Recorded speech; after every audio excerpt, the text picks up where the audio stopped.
First, we want to welcome everyone and thank you for joining today's webinar on the Pennsylvania Commission on Crime and Delinquency's nonprofit security grant fund program for those approved through the 2022 fall-winter solicitation. We wish you all a congratulations on making it to this step in the process. My name is Zoe and I am a Program Analyst 3 at PCCD. I am also joined today by several other PCCD team members who will be supporting today's webinar, including both program and fiscal staff, and I'll let them introduce themselves briefly at this time.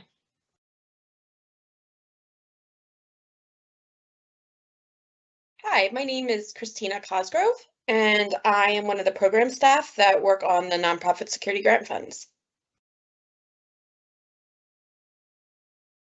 Good afternoon. I'm sorry.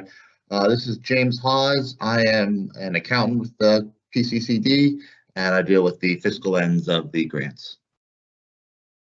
Hi all, my name's Levi. I'm part of the program staff along with Christina, working on these grants and funds with you.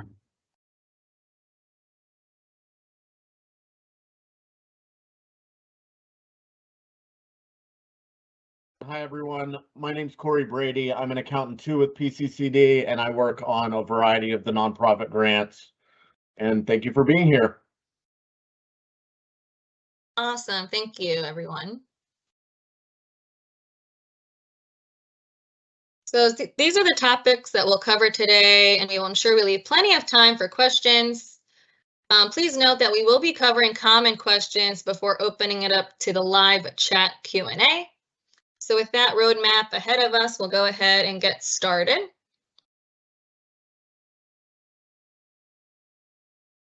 First, we wanted to provide a little bit of background and information about our agency. This might be repetitive for some applicants that were funded in previous rounds. So the Pennsylvania Commission on Crime and Delinquency, or PCCD, was established in 1978 through Pennsylvania state law and serves as the Commonwealth's justice planning and policymaking agency. Our mission is to enhance the quality, coordination, and planning within the criminal and juvenile justice systems, to facilitate the delivery of services to victims of crime, and to increase the safety of our communities. We are a relatively small state agency housed within the executive office with approximately 100 employees working across 4 offices. We are directed by an overarching commission board, which is advised by 7 different advisory committees and 2 training boards. And as you can see on this slide, PCCD's responsibilities and programs fall into a number of different areas, including funding and grants, technical assistance, data and research, victims' compensation and training, among other responsibilities.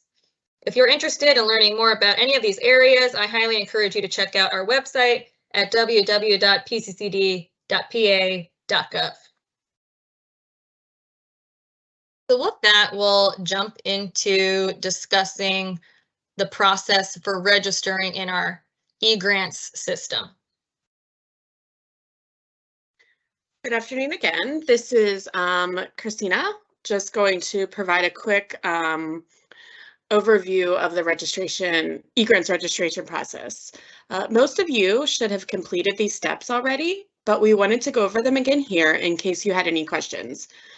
This information with additional details can be found in the email that we sent to the primary contact that you labeled in Egrants on December 14th.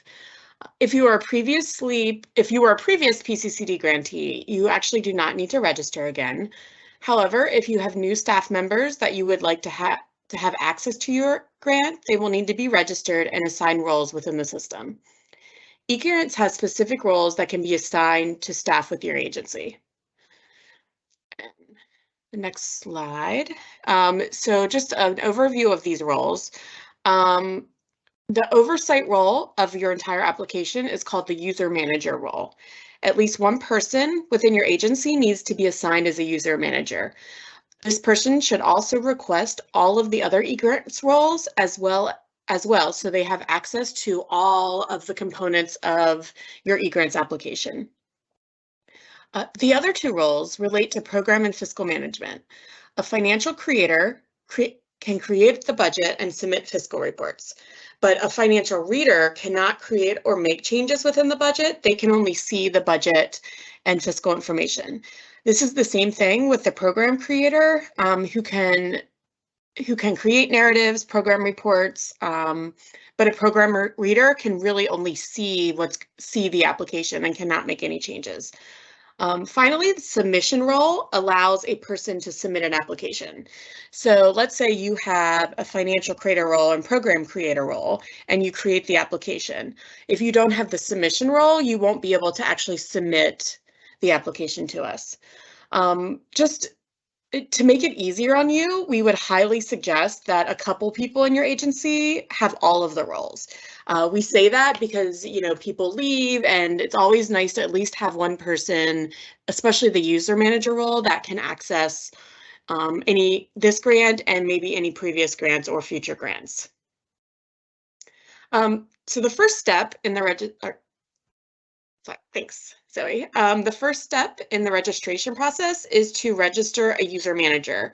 As I said earlier, this person will have complete access to the application and will be responsible for assigning roles to other users within your agency.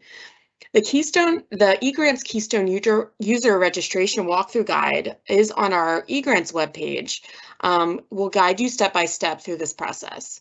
If you've never used PCCD's eGrant system and have never signed up for a Keystone ID within the Commonwealth, you will actually need to start on page 11 of that document. I believe that the link is posted or will be posted in the chat box. I would suggest bookmarking that page because there's a lot of help guides and walkthrough guides on that page to assist you with eGrants. The next step is registering your agency. Once your user manager has a Keystone ID and is registered within the system, you will need to register your agency and let PCCD know who your user manager is. There is a form on our eGrants webpage site called the eGrants Agency Registration Form. This will need to be submitted to the email address listed on that site. Once your agency receives notice that the registration has been approved, and you will get an email letting you know that it's approved, the user manager can now add additional eGrants users. Our system and our policies require that all agencies have at least 2 individuals registered within the system.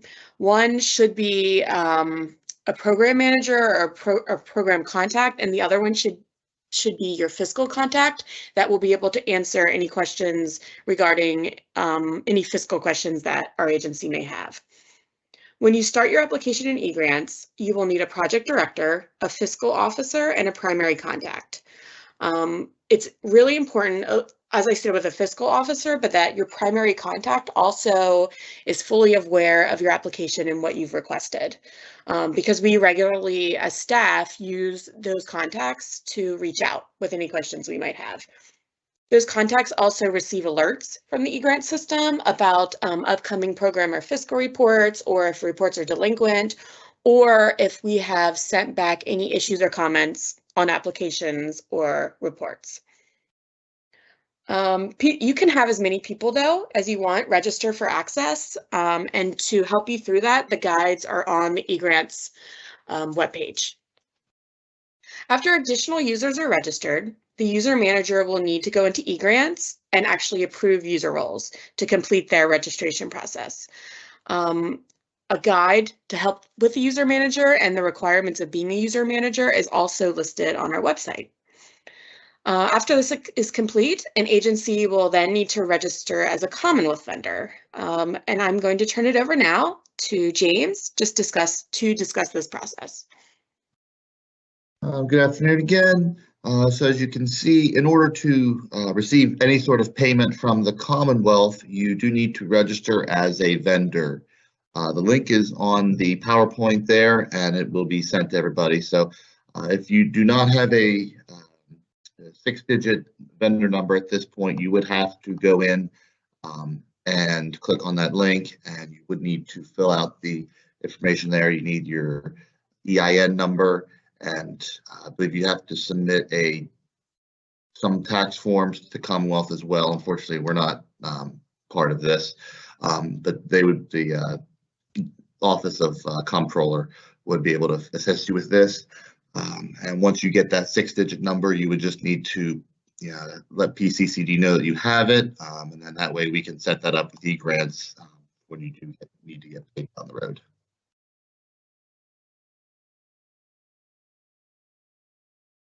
Awesome, thanks, James. And if there are any issues that you're experiencing in registering as a Commonwealth vendor, there is that link on this slide to contact the non-procurement vendor help folks via that link.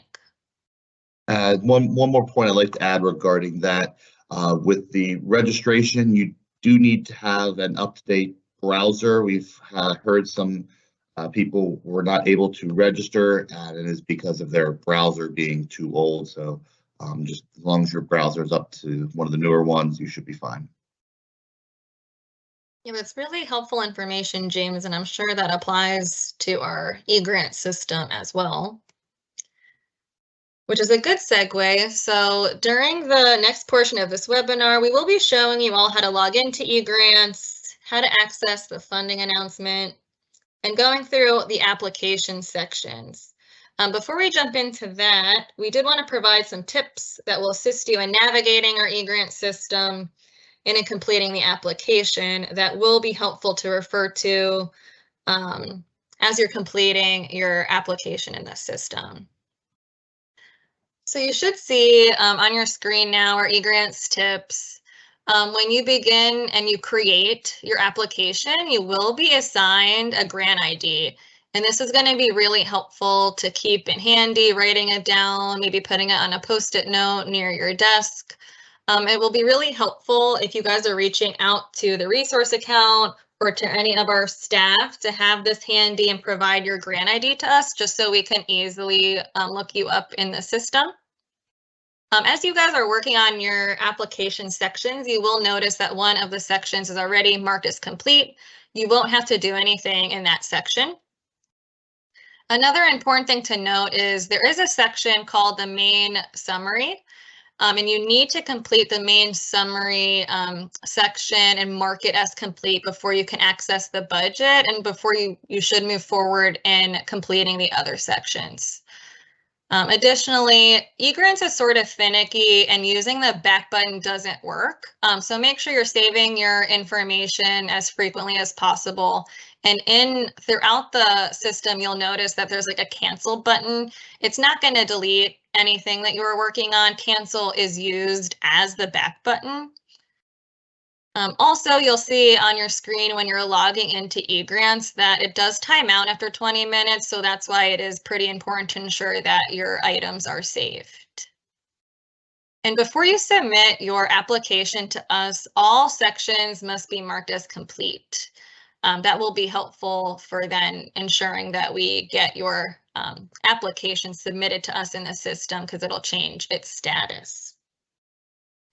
So with that, I'm going to click the link to how to access eGrants.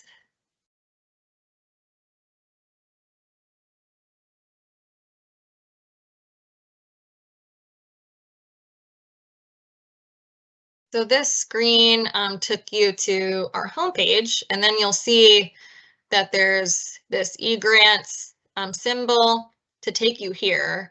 And this is the Getting Started in eGrants page. This would be really happy to bookmark. This is the page that Christina noted to use as a reference that would be helpful in all of those registration steps. You can see all these help guides on the screen. And then with that, you can click log into eGrants and we'll log into eGrants together.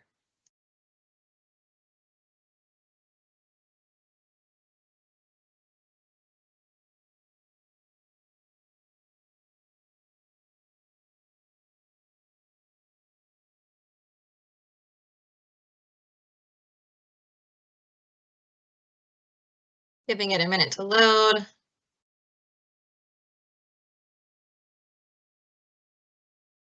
Awesome. And then I'll let James walk us through some of the helpful steps for completing your application. So the first step, once you get here, you need to apply I shouldn't say apply, but you would need to go through the funding announcement excuse me, page in order to create a new application. And you will notice that the second one is 2022 Fall Nonprofit Security Grants. You would click on this link and you scroll down to the bottom. You see where it says create new application. You would click on that, and that would, you'd get this little box, and you would hit, well, this, in this situation, yeah, you'd hit OK, and you notice that it does generate the new application here.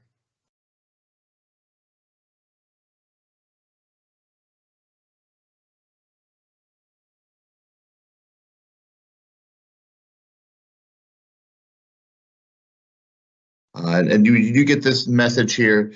This is very important. The grant ID, that 5-digit number.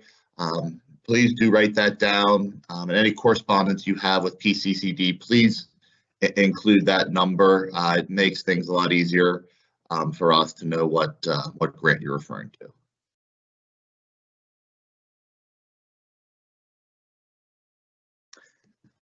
So as you'll notice, there's several sections here. They're marked in process. Actually, the performance indicators is marked as complete because there are no performance indicators for this particular grant. And as was mentioned, you need to complete the main summary information first in order to get to the rest of the grant. So what you would do is click on the link for main summary information. And you get this, this screen. And as was mentioned, you would need a project director and a financial officer listed, and then also a primary contact who can be one of those two individuals. So after you get to that, you would also need to add a short project title. You could just kind of put PCCD nonprofit security grant of some sort, or somewhere, something describing what the actual project you're doing. And then in the box below, you would need to fill out a brief project description, just kind of explaining what is being done.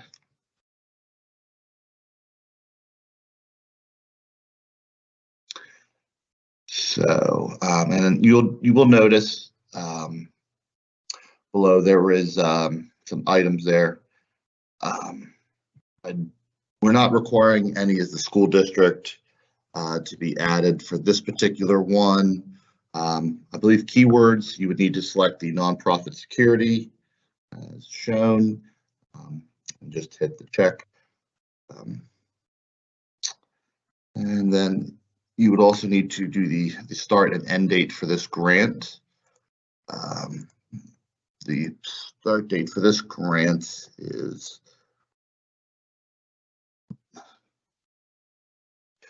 January 1st, and then the end date would be June 30th of 2024. You do have 18 months as currently for the project. Should you need more time, we can work with you in order to extend your grant after that point. So you would, at this point, want to hit that add applicant as recipient agency. And you'll notice that now there is a recipient agency. It looks like everything is filled out here. Another thing you will notice, it says add new signatory.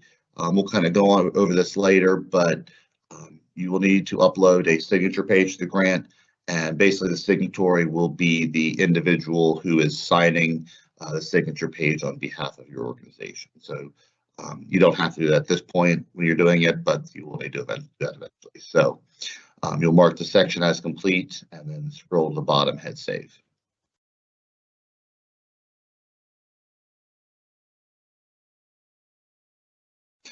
So now you see that two sections are marked as complete. So you can kind of go through each section and at this point and fill out the information needed. So we can just kind of start at the top there with project information.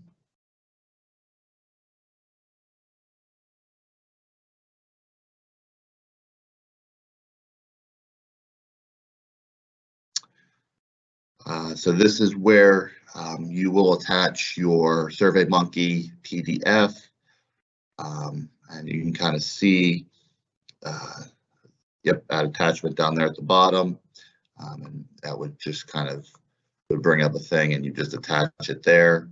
And you also notice there's 3 questions that you would just need to answer, to the best of your ability.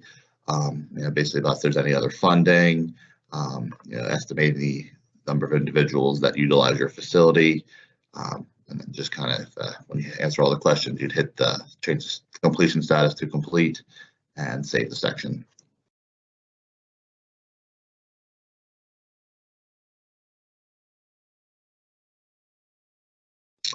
All right, so the next section is procurement details. And this is one that has a lot of confusion. So I'll try to make things hopefully as clear as possible. So what this is basically saying, and you can kind of read that. Basically, if any line item in your budget is greater than $10,000, you're required to get bids, or have it competitively bid. We usually require 3 bids to require a competitive proposal. If there's a situation where you have to get something from a specific company, I know Blue Point's a popular one. Obviously it's kind of connected together. We would, we'd have to submit as a sole source in that situation, and we kind of go over that as well.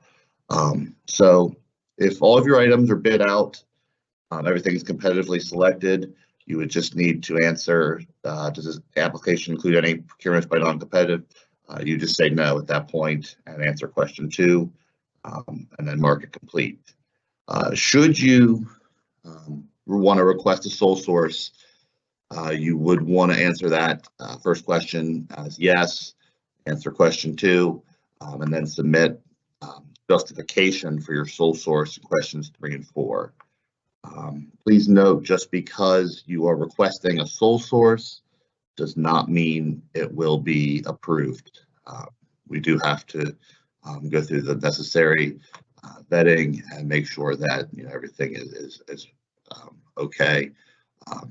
If you submit a sole source and we reject it, we will notify you of it. So once you fill out this full section, you'll mark it as complete and save it at that point.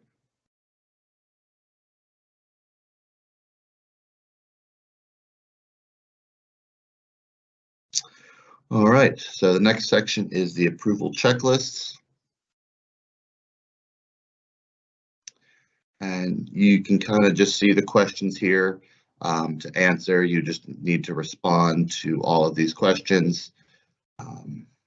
None of these questions really have any bearing on the grant. We just sort of keep them for internal, some record keeping and some other items. So once you fill out each question, you would then just hit the mark complete and hit save. All right, so the next section is the budget detail. So we'll skip that one for last because that's the most important section. So the next section is the executive summary.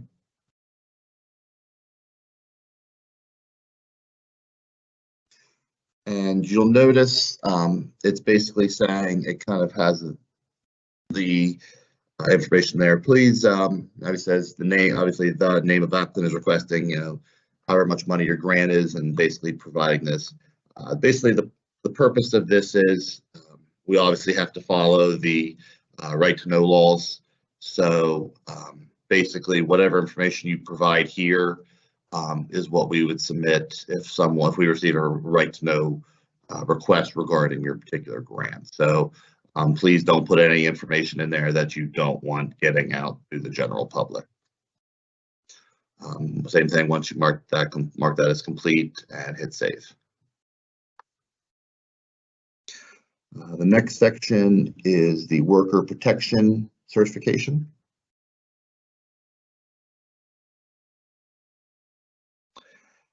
And you can kind of see the information provided there. It's basically just that you do agree to the terms. So we would expect to see the response to this question be yes. So just kind of read through and make sure you understand, what we're asking, and then hit submit yes, and then mark it as complete and hit save.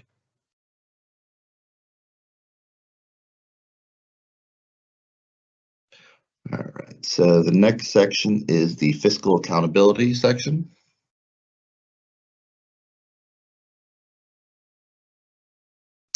And just kind of like the same thing, it has a bunch of, conditions here, basically that you're agreeing to our terms, employee time and effort.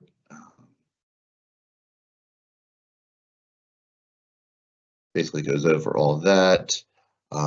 You must, have the reports basically showing that, you can show that the funds were spent properly. And then obviously the payment terms as well, basically that you will submit quarterly fiscal reports, quarterly program reports as well. And then same situation, mark the section as complete and then save.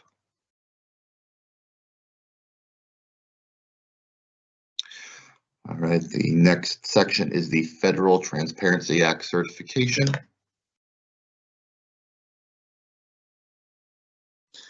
And please note for this section, since this is a state-funded grant, you only need to answer question 2. You don't need to have a UEI. You just need to answer basically the city where the grant will take place. Obviously, we understand some of the organizations, your headquarters might be out of state. This city needs to be where the actual grant is being taken. So if it's like a summer camp, it'd be like the location of that summer camp. And then we would expect to see the state be Pennsylvania as well. And then the 9-digit zip code along with the county.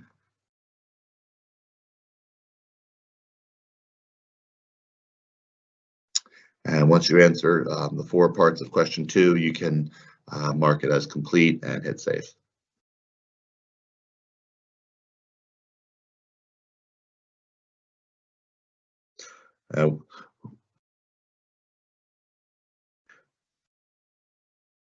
We will make sure that's fixed before the grant goes. That's not correct.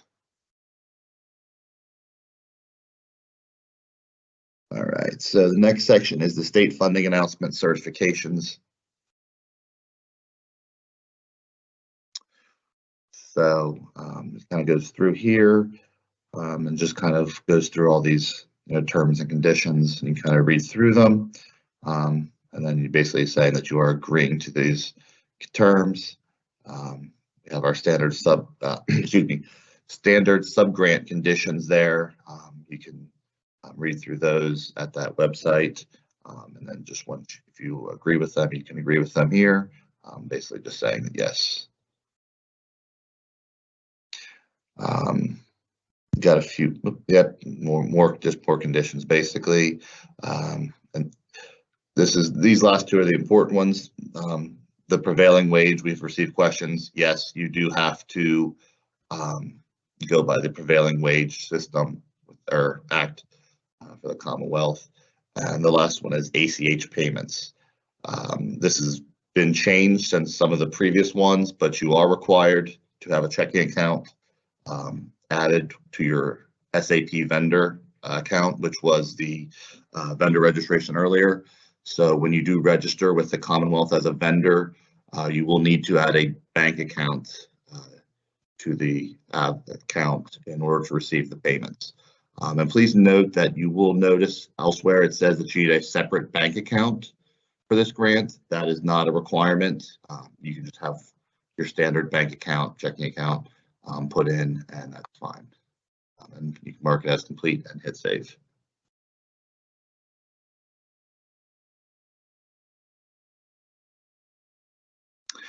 All right, the next section is the nonprofit agency checklist. And basically there's a list of items here You would just kind of need to attach to this section, basically going over that you have these items, and some of them obviously we understand due to the nature of what your organization is, you might not have them. For any item that you're unable to provide, just please comment in the text box here, why it's not able to be provided. Should you have received a nonprofit grant in the past, just put the grant number of the previous one there, and then when you have everything attached, you can mark it as complete and hit save.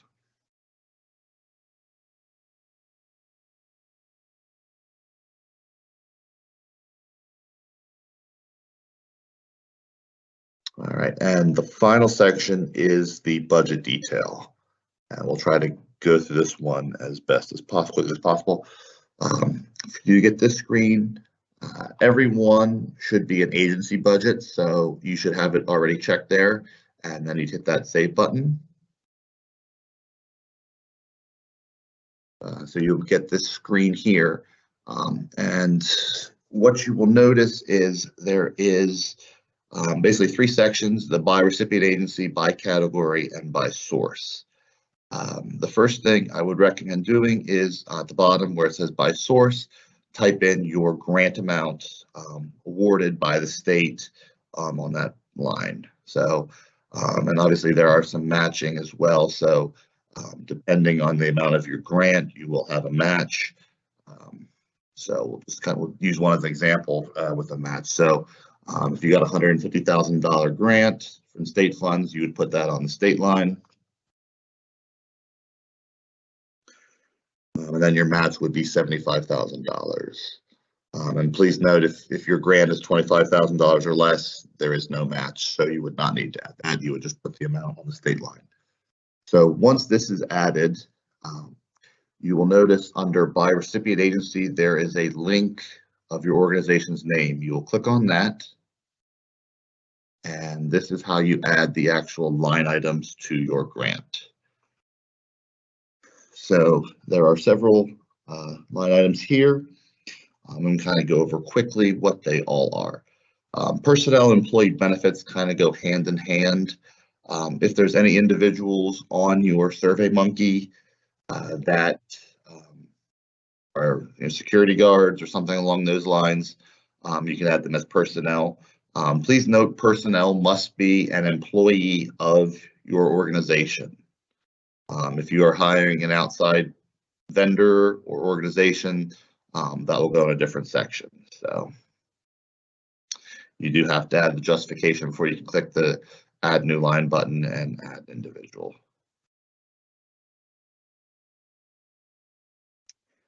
So you can kind of see the sections here. You'd need to fill out their position, their name, and then how many hours per week you budget for them, how many weeks, their rate, their pay rate, and what their normal working hours are per week. So you just have to kind of fill that information out. So, and then the same token, if you have personnel, you can request benefits as well. That individual, it's kind of the same section here. You just put the justification in, and then under the select position name, you would select that individual from the drop down, and then add any benefits that you wish to get for that individual.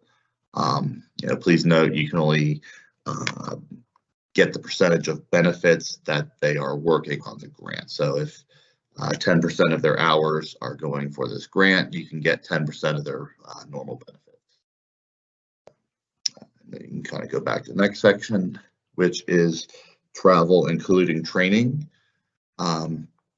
So any mileage, if you're going to, and this one's a little tricky as well. If you're getting training done, if your organization is sending people to a training, that would go in this section. If you are bringing an individual into your organization to conduct a training, that would be considered a consultant. So just kind of a little technicality. You kind of go for, as you can see, they have all the, you can go for mileage, subsistence, lodging, training, registration costs, airfare, and any other expenses. You just kind of select and then add them there.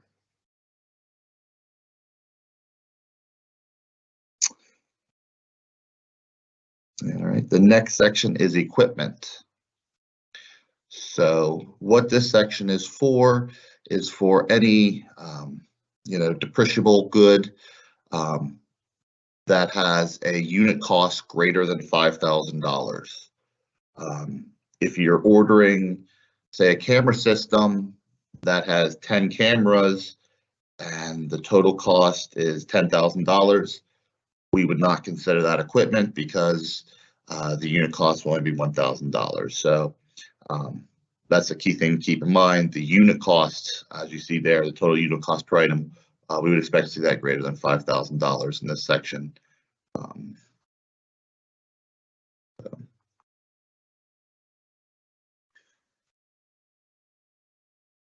And then the next section is the supplies and operating expenses. And as described with the cameras, if you have a camera system, it's $10,000 for 10 cameras. That'd be $1,000. You would put that in supplies. So any item with a unit cost less than $5,000 would go in this section.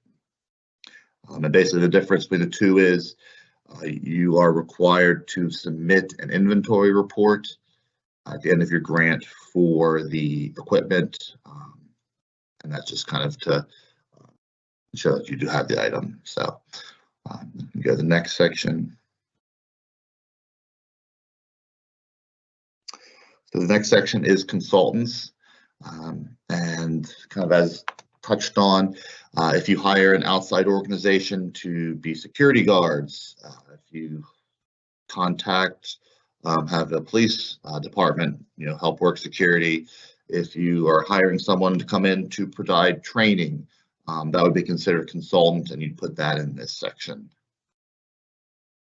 And you can kind of see the different, you can see how everything's spelled out here. And it kind of depends, as you can see, the costs are there. It really depends on how the contract you have with the individuals worked out. It could be hourly, it could be flat fee, it could be day, and it's just kind of based on how your contract is with them. Go to the next section.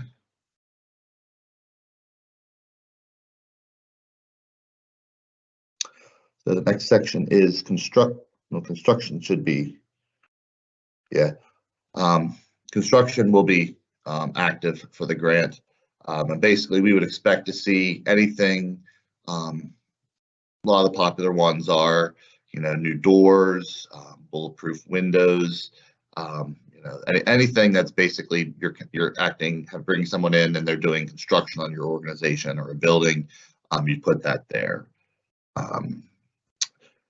For the other category, we really don't expect to see anything in this category. It should fall into one of the other categories.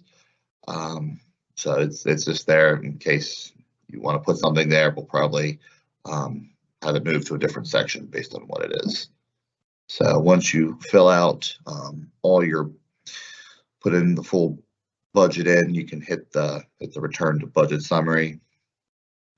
And please note, obviously it's not going to work now, but we would expect to see the total expenses matching for the three sources by source, by category, by recipient agency. So we would expect to see them all put in there. So put a quick example in of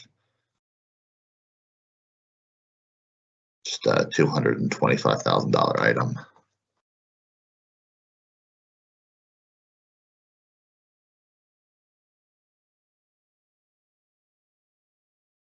So you got to do line year 2 as well.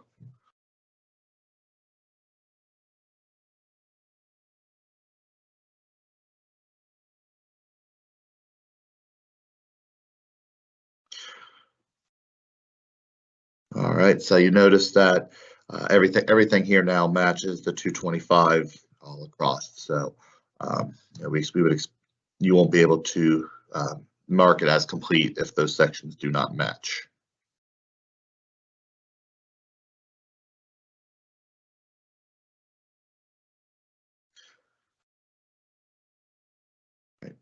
So at this point, what we would, if you'll notice the view signature page, we would ask you to then click on that. And basically what this does is you will need to make sure you allow pop-ups for this situation, for this one. So you will see here,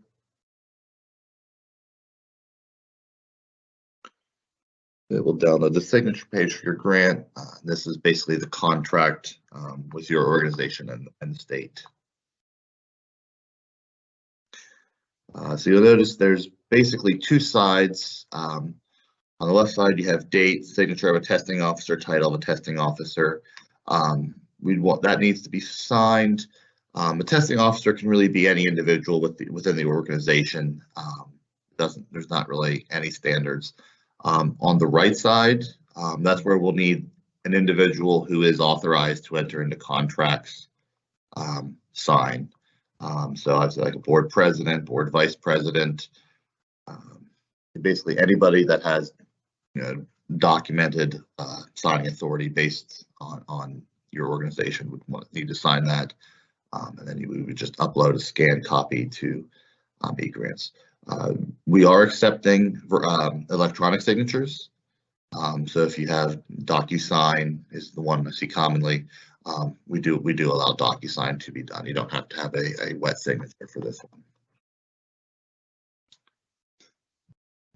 So if we back it, go to Egrants, and you'll scroll down, and you'll notice at the bottom there, it says choose file, and that's where you would upload your signature page, and hit the green up arrow to upload it, and then PCCD will review it, and if it's properly signed,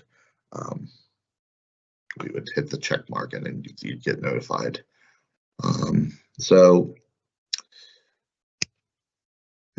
Once can you go back to Federal Transparency Act, see if we can get that one marked as complete, then we can submit it.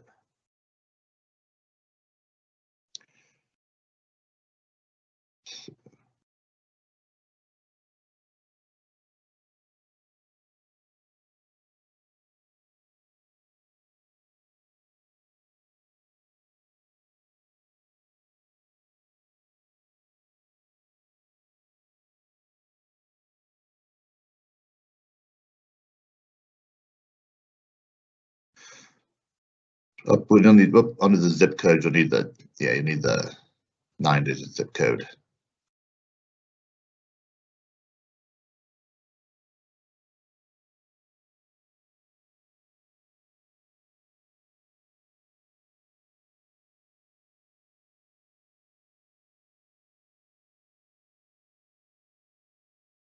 We would put no. Yeah, you hit no for question 3 there. We don't think we've ever had one that actually answered yes. So.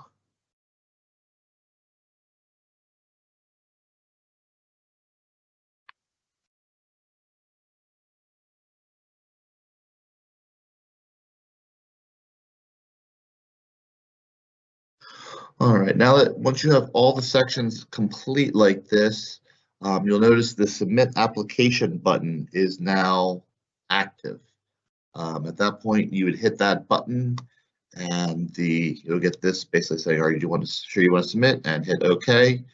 At that point, the application gets sent to PCCD. We'll review it. If there's any issues, we'll get in touch with you, and at that point, the grant application process is complete. And once you do submit it, we'll change the status to open received. That's how you'll know that PCCD received your application.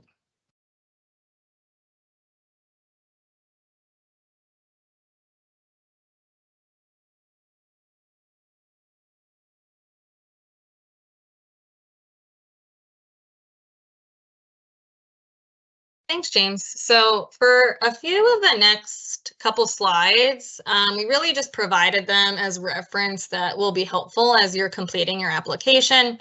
This slide provides a screenshot of what the main summary page looks like. and all the different parts that you'll need to complete to get this section complete, so then you can move on to all the other sections of your application. We also wanted to provide a reference slide for all the important dates you'll have. Please note that this application needs to get submitted in Egrants by March 17th. And then those 2 dates that will be helpful to complete the main summary page, the start date and end date, which you'll see on your screen.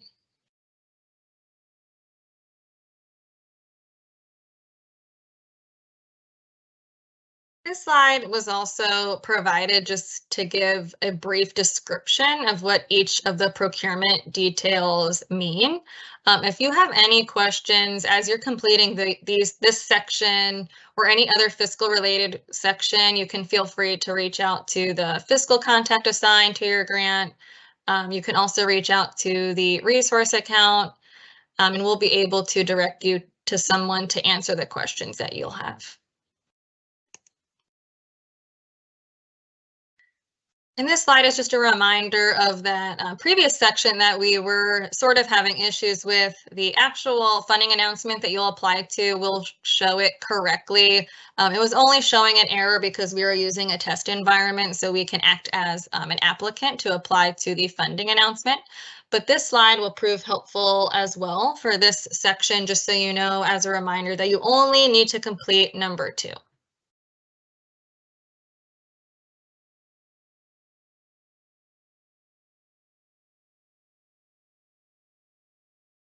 And then sort of similarly to the eGrants tips, we did want to provide some budget detail tips as you're working on completing your application. You all should have received at this point a copy of your SurveyMonkey submission. It is important to note that only the items and categories that were included in that SurveyMonkey submission will be approved and should be included in the budget detail. As noted, as we walked through in the sections, there is a justification box that is included for every single category. Each line item will be required to have some form of a justification. It really only needs to be 1 or 2 sentences just to give us an idea of what that line item is. And what James mentioned previously, if you are including like security personnel, you can only ask for benefits that are the same % as that staff person's time. So if they're spending 10% of their time on this grant, you can only ask for 10% of their benefits. And then you'll see the rest of the slide includes some other helpful tips. And most importantly, we wanted to note and highlight that the equipment, you would use that category for any item with a unit cost over $5,000. A lot of the time, this is where you'll include a lot of your budget items. And also as a reminder, there is a budget detail walkthrough guide that is going to be linked to this slide that would be really helpful to either print or reference as you're completing the budget detail section.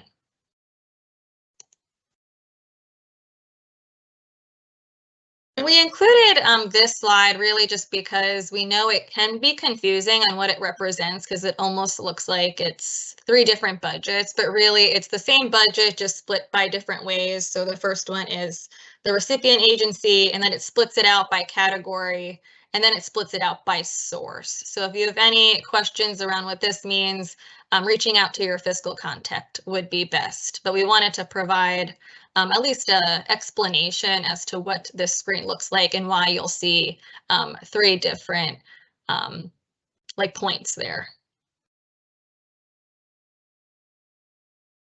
And then I do think it's important to highlight once again the signature page. So this is what your signature page is going to look like. And although there are lots of different lines and places where it looks like people need to sign and date, just those 2 highlighted areas are really what is most important to pay attention to.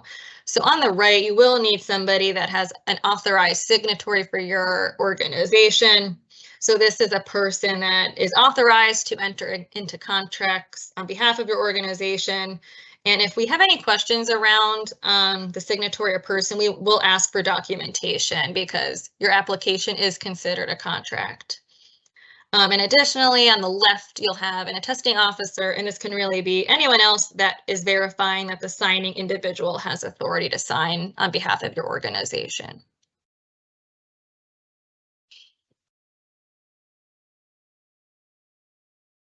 And this slide provides an idea of what happens once you submit your application.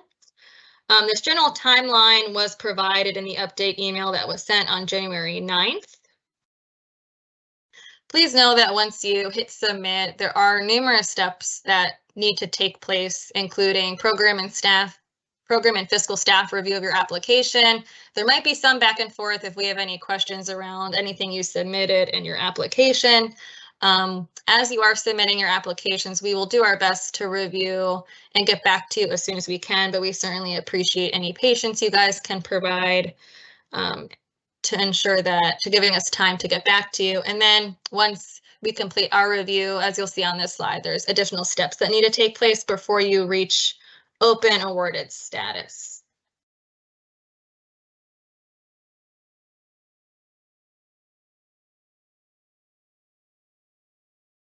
So really quickly, before we jump into our Q&A, we did want to provide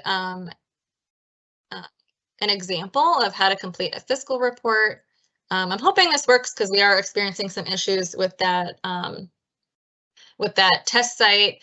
If we can't do it as part of this presentation, we'll be sure to provide a YouTube link that you guys will be able to reference to note how to submit and complete both a program and fiscal report, but I am going to give it a shot now. And please note there is a fiscal report guide. So let me see if we can do that.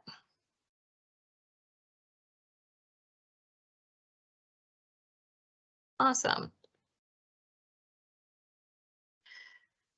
So in this part, once you submit and you reach your officially awarded status, there will be required quarterly fiscal and program reports. The fiscal report is how you end up getting paid. If we understand that there are some organizations that might have some cash flow, especially for some of the more expensive, higher priced items. And if you need kind of support there, we encourage you to reach out to the fiscal staff to see if we can give you payment in advance. So I'll click on create the fiscal report. Sorry.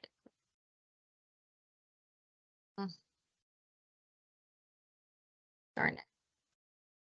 So my apologies.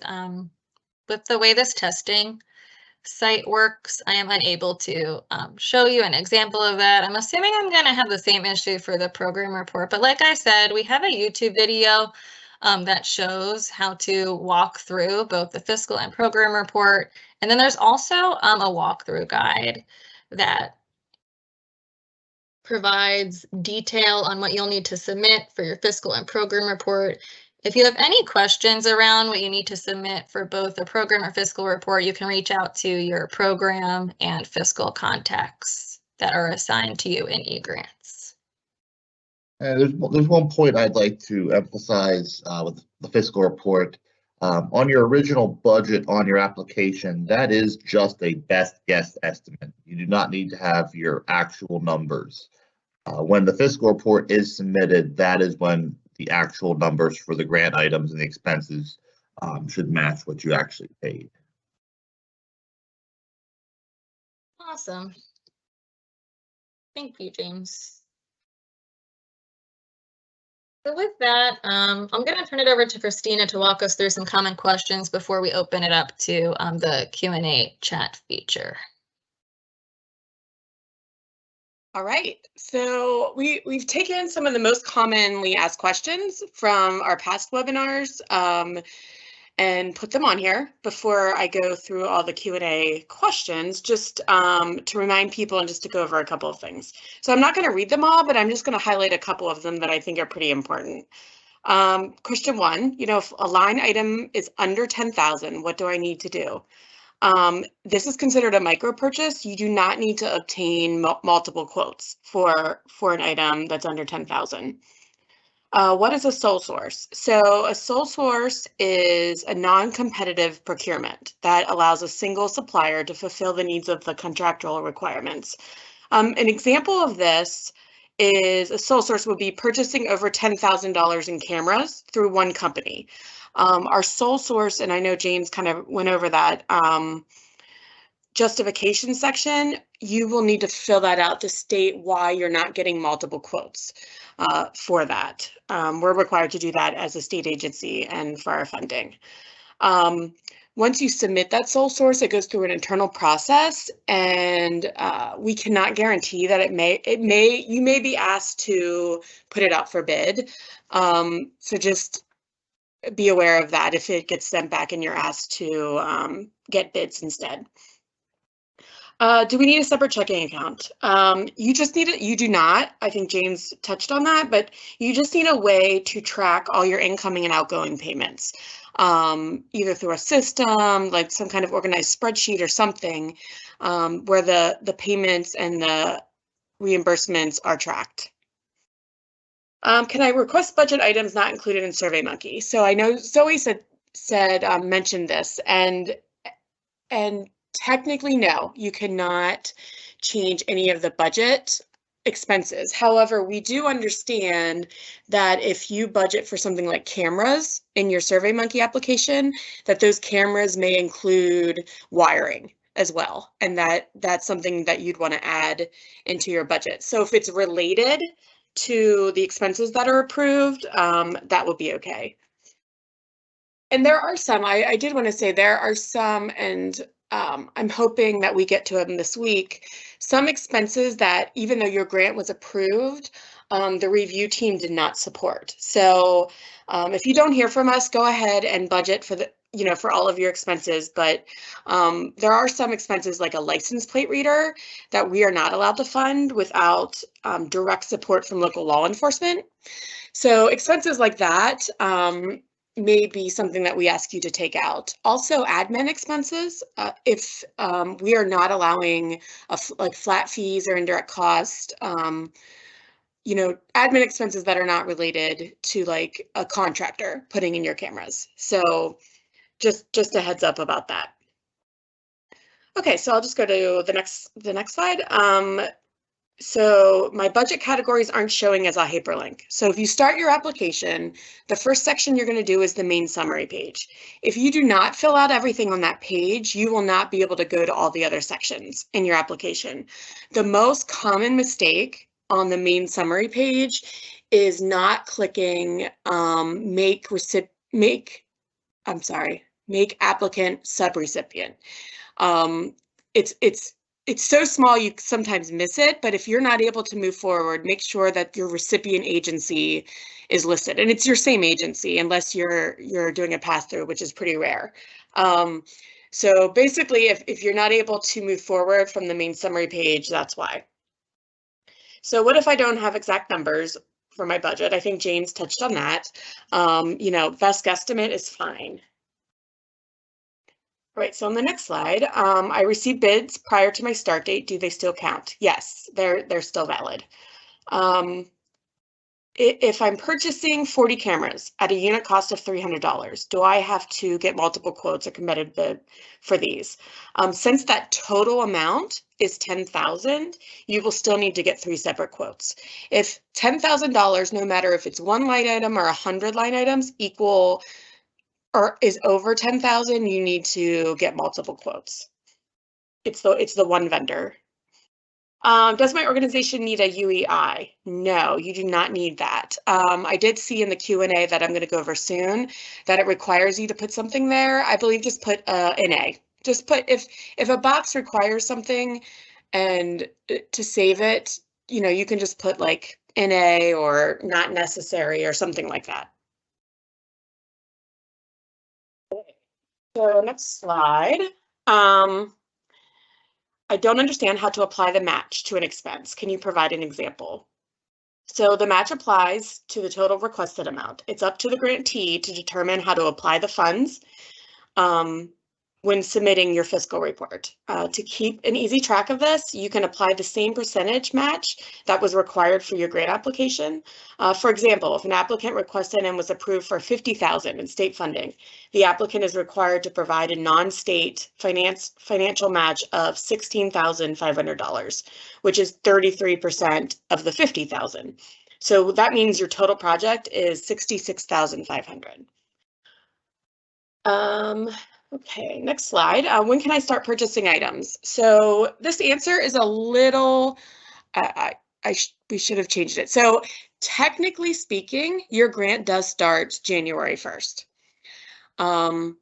So there can be some retroactive payment to January 1st. However, we would caution you against that because it may be an expense that is not approved yet, or there may be things that you need to change around in your budget. So it would be at your risk if you want to start purchasing items now. But what we tell people is wait until you receive your award letter. Wait until it's an open awarded status in Egrants. Then that's your safe bet, right, to begin purchasing. Question 15, is every expense that I submitted and SurveyMonkey approved? I think I kind of said that earlier about there may be a few expenses that were not supported by our review team. Okay, on the next slide, what if an item ends up going over 10,000, but it wasn't anticipated? At that point, you do need to obtain multiple bids if your quote ends up being over 10,000, which we know happens with a lot of these because it's items. Is this grant reimbursement only? I think that was mentioned, yes, technically PCCD is a reimbursement only agency, but if there is some upfront payment needed, contact your fiscal person and get the invoices and they can work with you on that. All right, so at this point, I'm going to go back to the questions that were provided in the Q&A. So, and once I answer a question, I'm going to publish it to make it visible for everyone. So the first question, can you discuss changing the user manager for agencies that are already registered? So yes, so on that website that we talked about, the Egrants help guides, there's a form on there called the Egrants user registration request form. And actually I will put it in the chat here. And so that form is, apologies, I'm doing it all at the same time here. You will fill out that form and send that in, and then you'll be able to get a new user manager for your agency. We recognize that a lot of times there's a lot of turnover with user managers. So second question, if you have a Keystone ID through another system, like as a teacher, is that the same as this, or should you register for a new Keystone ID? That is the same as this, and on the walkthrough guide, registration guide, it directs you to a specific page if you already have a Keystone login and how you use that login to register with an Egrants. You don't want to create another one. Sometimes that causes more issues. Okay, will this presentation be available for watching again later? Yes, we are posting this on our nonprofit security page. It can be a little difficult to get to be quite honest. The easiest way to get to this page is on our main page, PCCD's website. This page is usually the frequently visited one. So there's a box with like the top 10 frequently visited sites on our page. Actually, that's how I get to it. It'll say Nonprofit Security Grant Fund. You can click on that and it'll take you to where we link this as a recording. Okay, so this question is for James or Corey. Why do we need to register as a vendor? So anyone that gets a payment from the Commonwealth of Pennsylvania is required to register. That's pretty much why it's required. And you also, as of about a year and a half ago, you also required to have a bank account. All payments are done through ACH. There are no more checks being sent out. Okay. Next question. If an area is marked complete, will you still be able to edit it? Yes, all you will have to do is change the section back to in process, as long as the grant is in open return status. So yeah, you can, and even if you submit the grant and you realize, oh no, I forgot this X, Y, and Z, just reach out to your program contact, which will likely be me or Levi, and we can return that section to you. It's not a big deal. Okay, another question for Corey or James. Is a 2-bid proposal considered non-competitive? Do we need special permission for that? Depends on the situation, really. If you're one of the more rural areas of the Commonwealth, we do tend to allow the 2 bids. So it kind of just depends on a case-by-case basis.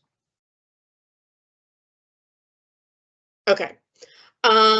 Next question for James and Corey. How do we allocate the budget to personnel, etc., if the funding is requesting to install equipment via an outside vendor?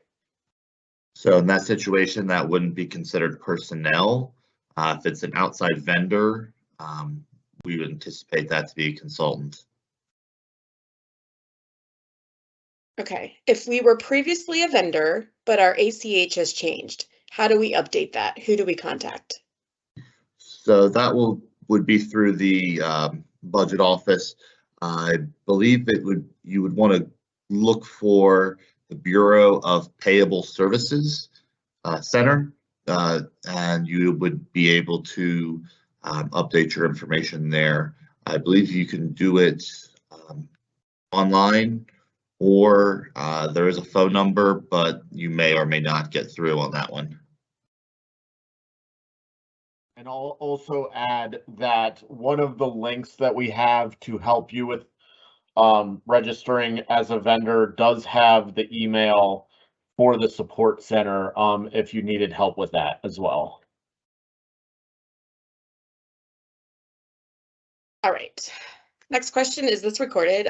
Yes, and we'll be posting it on our website.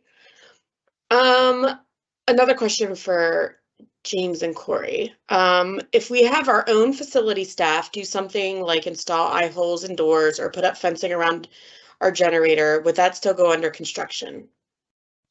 So in that situation, if you're having your own facility staff do that, we would consider that to be personnel for the payment or for the salary or wage of the facility staff, and the benefits could get put on as well. So that would we would expect to see that as personal expense. Right, and these funds as well, if your staff are already paid full-time, and this wouldn't be overtime pay, that would be considered supplantation. So if your staff are already fully paid, you can put it in as overtime and pay them for overtime. That would be fine. Okay, next question. The signature page went fast. Yeah, I know. There's a lot of information here. But I thought I saw a signature for solicitor line. Is this required? What about the notary? No, you do not need a notary. You do not need a solicitor. You only need the 2 signatures. Okay, it won't let us save without putting something in for UEI. Yep, put NA, put whatever. It's not a big deal. Did you say contractors must pay union wages or prevailing wage? James or Corey? That'll be prevailing wage. All work done on these projects do have to abide by the Pennsylvania Prevailing Wage Act. And do you have any other information or where they could go to get more information on what that means, James? I believe there was a link on that section where it goes over that. Okay. But yeah, it's based on the area where it's taking place. Okay. Do grants up to $25,000 need 2 signatures on checks to vendors/supplies? Corey or James? So basically what that's asking is they ask if you need 2 signatures on checks going out. For this grant, we have kind of relaxed that policy. So if you're sending out checks to a vendor for this grant, basically we're asking that 2 people are approving payments. You don't have to both sign it though. All right. Next question, where do we find samples on fiscal reports? Good question. We do have walkthrough guides on fiscal and program reports. I believe it's either another slide or maybe I haven't looked yet if we posted it, but we do have of walkthrough guides for both of those that will show you what a fiscal report looks like. Yes, thanks, Christine. I apologize again that we couldn't go over both of those and what that looks like for you. But on each of those slides, there is a direct link provided to the appropriate and respective walkthrough guide. And then you're not required to submit a fiscal report or a program report until you're an open awarded, and they're due quarterly. So as you guys have questions around both of those reports, we certainly encourage you to reach out to your assigned program and fiscal staff to assist you with those. Okay, next question. I am a user manager. I've been trying to add additional roles so I can access all of them, but it's not allowing me to. How do I do this? Yeah, I think policy-wise, we're just doing it now, but let me give, I'm just gonna state the, I gotta find it here, the Egrants help desk number. Does somebody have that? I have the email address provided on the next slide, Christina, that I'm happy to go to. Oh, the Egrants one? Yes. So yeah, so email them and let them know that you're trying to get all roles. They should just be able to give them to you since you are the user manager. But yeah, that's the quickest way to do it. There's also a link at the bottom of every page in Egrants that says Egrants support that you can click. And if you click that link, it'll populate an email that has these email addresses on them. Great. Okay, this question's for James and Corey. If we're putting in exterior lighting, is the pole and light construction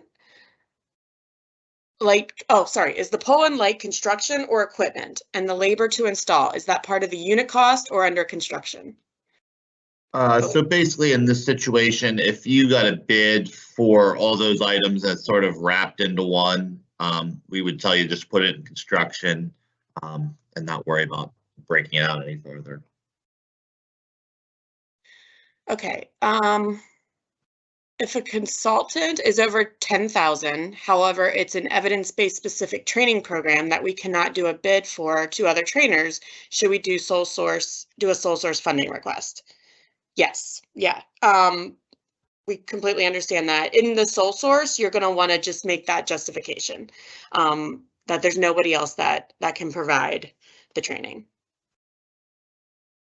All right, next question. We didn't originally include personnel on our SurveyMonkey because we expected our camera vendor to install the cameras. If we install the cameras in-house, how do we account for that labor cost? At this point, if you have additional funds in your request, I think we would have to look and see what you were looking at, because if it is related, if you had expenses in there for a consultant to do it, you can move those to personnel if they're not supplanted.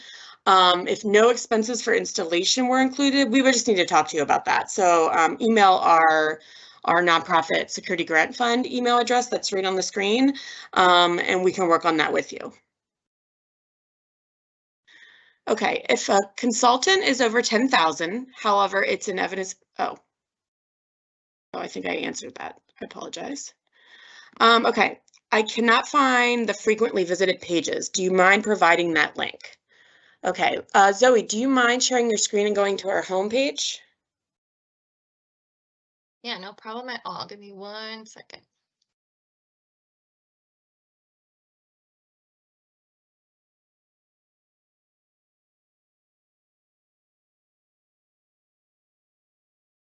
I know I clicked there quickly, so giving it a moment to get to our PCCD homepage. You guys can see the link above, and then what she was mentioning with where you can find the nonprofit security grant fund page is this little box down here.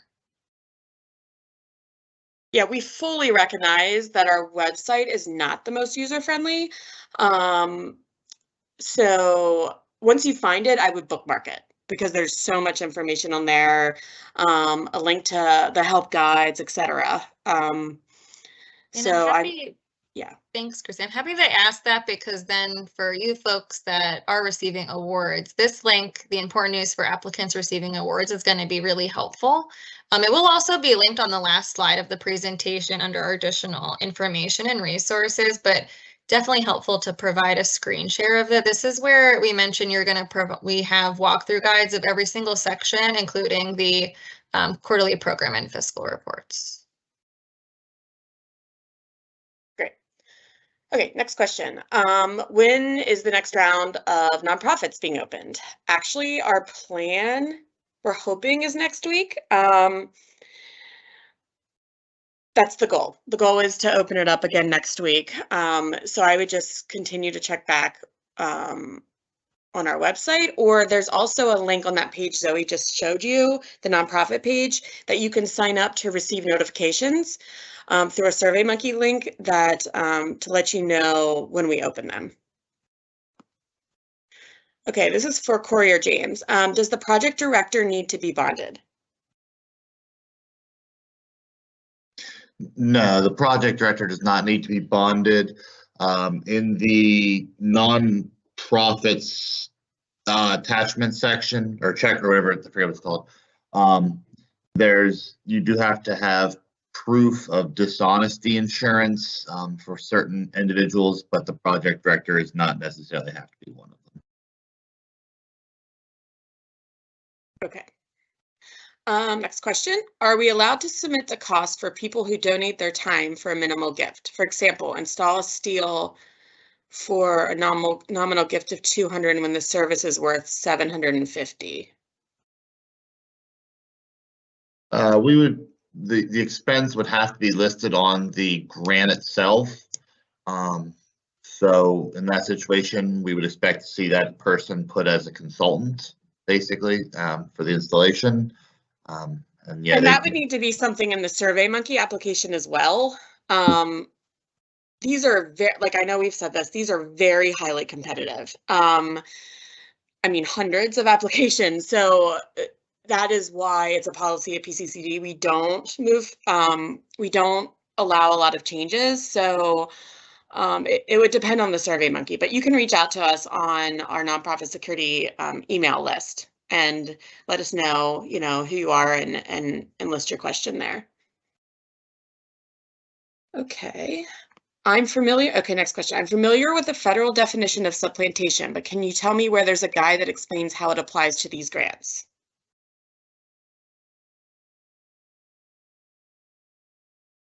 So James or Corey. So I believe it's in our applicants manual.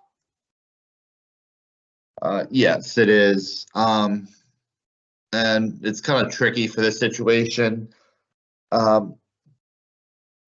would say the most common or most likely scenario would be if your organization budgeted for an item to be paid with their own funds and did that,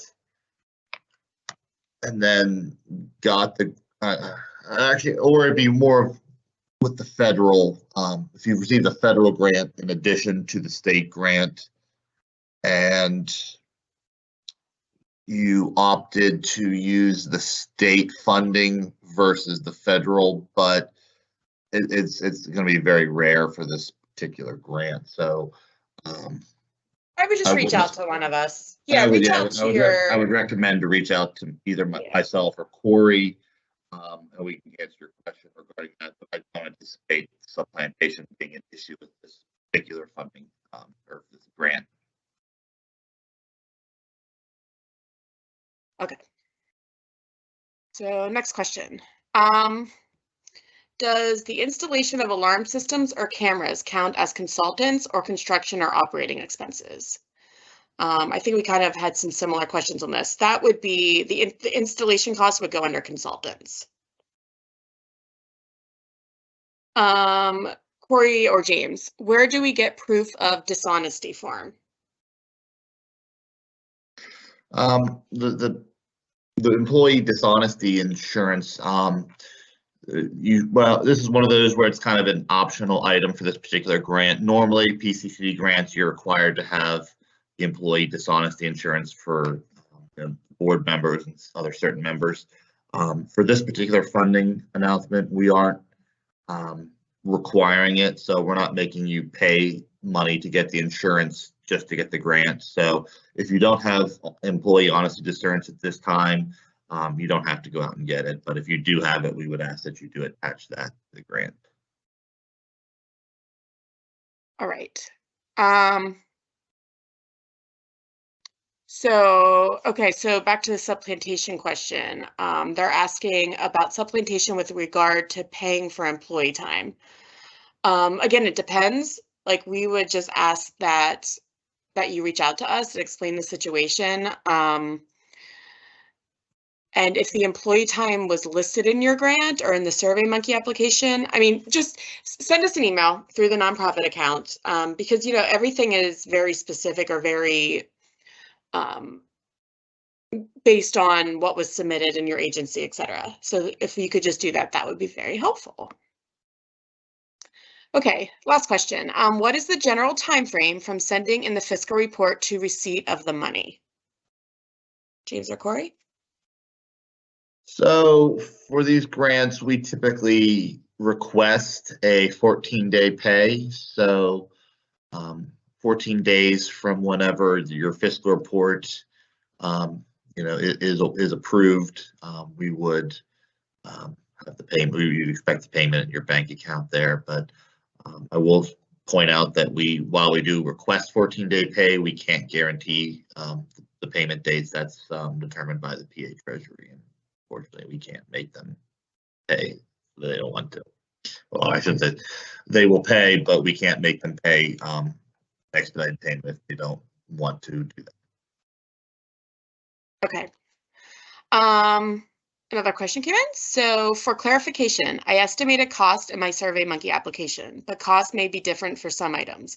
As long as they are listed, the real cost now included, can they be adjusted as long as I do not go over the total we were awarded? Yes. Yep. We totally understand that the amounts estimated in your SurveyMonkey application are estimates. So, and we've had in the past folks apply, and they might have listed, I'm just making up things, cameras and a surveillance system or something, and they come in and they realize, oh my gosh, the cameras are way more expensive, and that's all that we can afford with the grant money. That's fine. You can adjust that in your application. That'll be okay. And there's also a process after your application is awarded, which is a project modification request that you can do to change stuff like that around. So, but we can work with you on that. All right, it looks like that was the last question. Awesome. Thank you so much, Christina, James, and Corey, for your responses. I know all your responses were really helpful, and we also understand that as you all are working on completing your application, you're still most likely going to have questions. We certainly encourage you to first utilize our Nonprofit Security Grant Fund webpage, which is linked on this slide. And then more importantly, utilizing the tutorials that are found on the Important News for Applicants Receiving Awards site. Those walkthrough guides are pretty detailed, so we're hoping that they will alleviate any stress you all might feel when completing the application. But please know, as you're working on it, if you still have questions, you can submit them to the resource account that is provided on this slide, at the bottom of this slide. And we want to take a moment to thank you all for your questions and for participating in today's webinar. As mentioned before, a copy of this PowerPoint along with the recording will be linked on the Nonprofit Security Grant Fund program webpage. And we also appreciate your patience, especially with some of the technical difficulties that we are experiencing with our test site. But thank you again for your time. Congratulations on making it to this step in the process, and we all look forward to working with you.